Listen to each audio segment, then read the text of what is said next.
Hello dear students, hope you are having a great time. Once again, welcome back to Hope English Academy. Bismillahirrahmanirrahim. Assalamu alaikum warahmatullahi wabarakatuh. ملګرو زه بیا درته هرکله وایو په Hope English Academy کې هیله ده چې خوشحاله رئیس کافي جامع به مو پرته مو اوسیږي.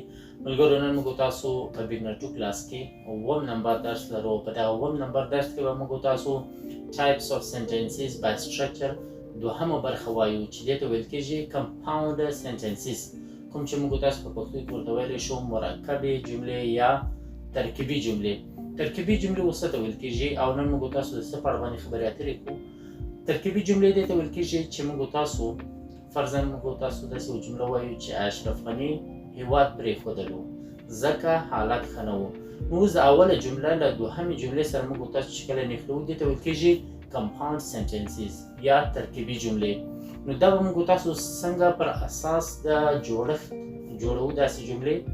نو راځئ دغه ویډیو زموږ سره تر اخره پورې وګورئ انشاءالله چې مکمل معلومات به ستاسو لپاره په دې ویډیو کې وي. نو که چېرته غواړئ چې زموږ سره انګلیسي ژبه په ترتیبي سیسټم سره زده کړئ نو زموږ یوټیوب چینل سره سبسکرایب کړئ، د بیل آیکن هم درسره کېکاږئ تر څو پورې زموږ د راتلونکو ویډیوګانو څخه خبر واوسېږي.